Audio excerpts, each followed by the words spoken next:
One. What is up, YouTube? HPJ here, and I hope you guys are doing extremely well. Wind is going to be on the horizon for these next two videos, as I'll be talking about wind archetypes and new wind supports from Burst Protocol, the next TCG OCG set. I believe the OCG will be receiving it very soon, maybe like 2 to 3 weeks, so end of October, beginning of November, and then turn around and we're going to be maybe seeing this at June, January or February of 2026 for the TCG. Now, one card that I want to point out is this lovely lady duo. This is Sheena, the twin storm deities of Divine Thunder. I believe this monster itself is supposed to be based off of the folklore for Fujin and Raijin. Fujin and Raijin are the gods of thunder and lightning in Japanese folklore. They were born from the goddess Izanami, and Izanami died, unfortunately, but her children rose from her corpse. I believe it was Fujin first and then Raijin. And Izanagi, their father, wanted nothing to do with his children and really was just trying to get rid of them. And they both escaped from hell because of this. And then, as a result of their escape, they decided to treat. They gave. Well, the folklore goes that they protected the Japanese the worshippers of Japan with keeping the Mongols away that were trying to invade their land. That's according to the origin.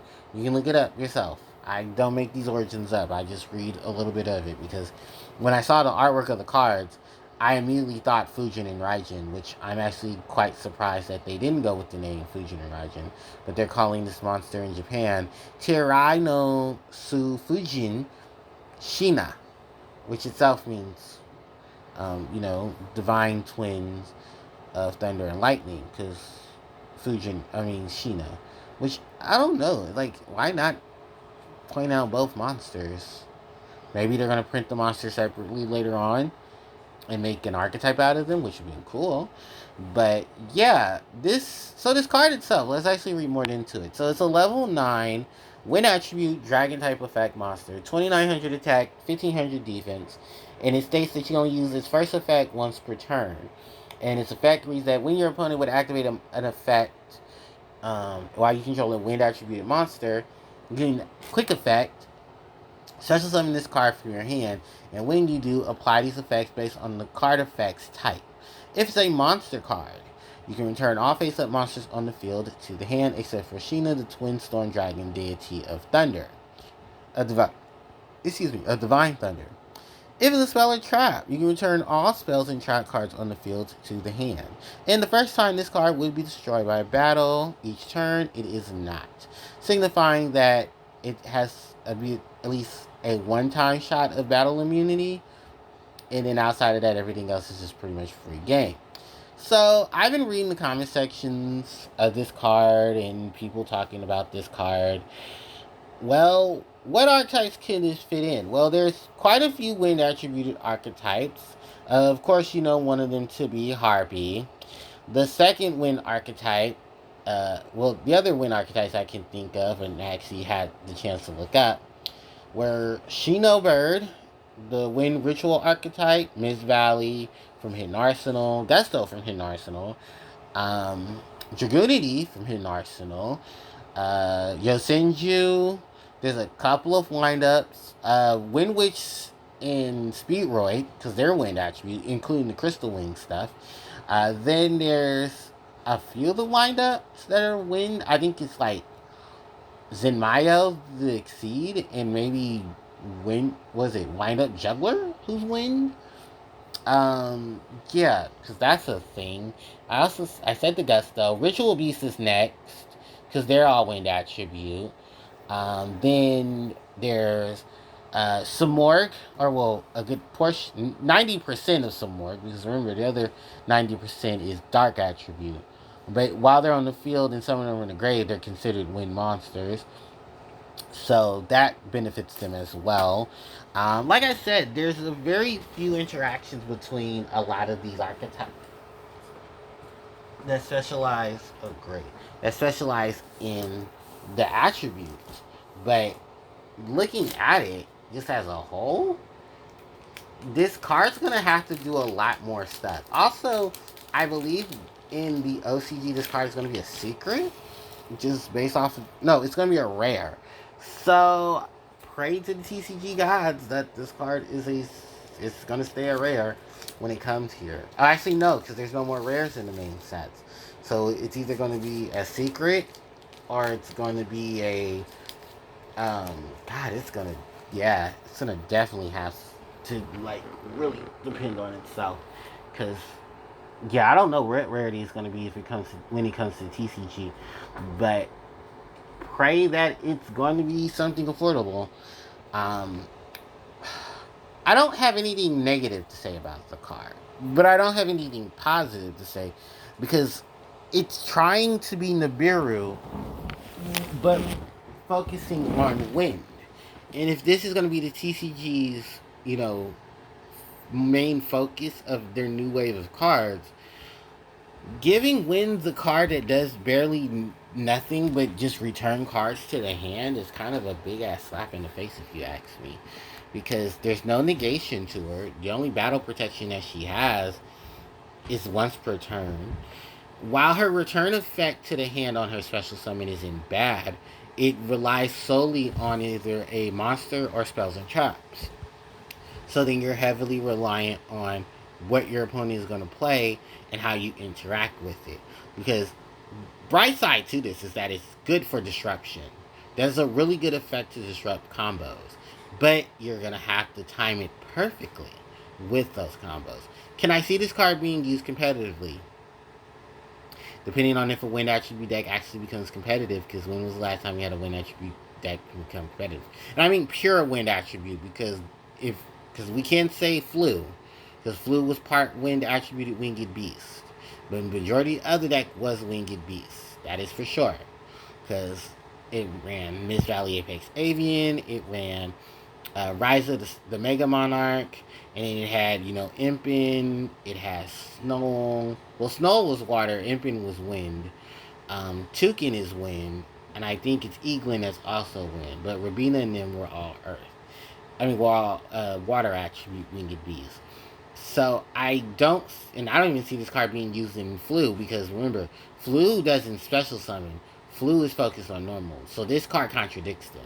Dragoonity would be the next thing, because Dragoonity, which I'll do a video on coming up, is going to have new monsters and support cards in there as well. So that could be a thing. Could I see this card being used in Harpie? And I know a lot of people are going to ask me that. HPJ, do you think this card would be good for Harpie? My honest response to this, and it's going to be very blunt, is I believe this card is going to be very situational for Harpie. Hold on, I want to get rid of this ad. It's going to be very situational for Harpie.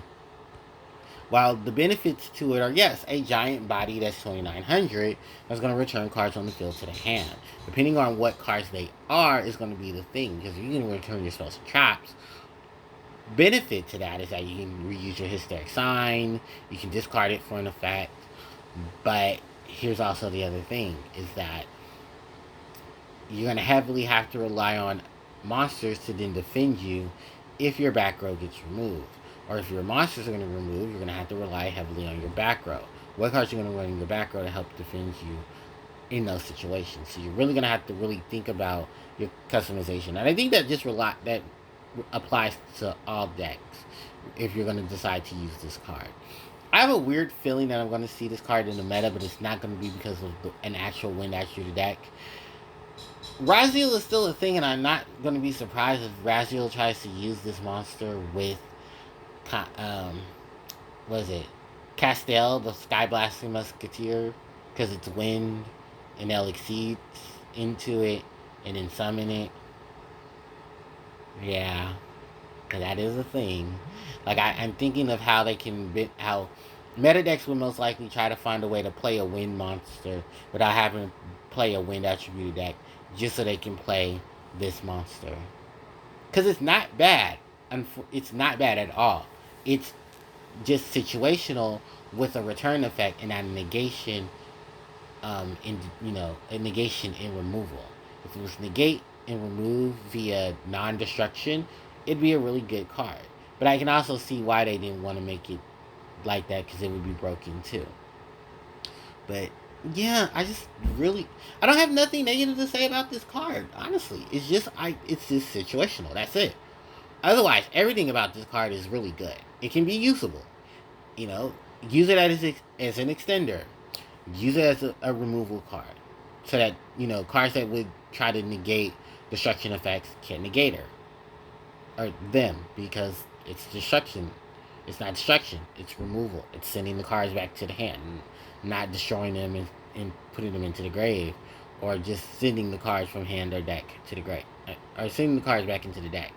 So, yeah, it there is potential, but the potential has to be worked on, and I would like to see what more the TCG can do with a card like this.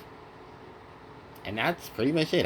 Like I said, very little negatives, but a lot of positives and a lot of hope for it. So I think that's pretty good. It was pretty stellar to have in terms of focusing on this card. So with that said and done, you guys, I'm gonna leave the comment section open to you to talk about Sheena, the divine, the twin storm, deities of divine thunder. God, I hope their name changed in TCG is something a little better. Maybe Fu and Rai, the twin deities of wind and lightning, or wind and thunder. See, there we go. So, alright guys, I am going to leave you to yourself. Thank you guys so much for watching. I really appreciate it. Don't forget to like, comment, share, and subscribe to the channel, as it helps out tremendously. You can hit the notification bell to be informed of when I upload more content. My social media links are in the description box below. And with that said and done, thanks everyone for watching. HPJ signing out. Take care. Bye-bye.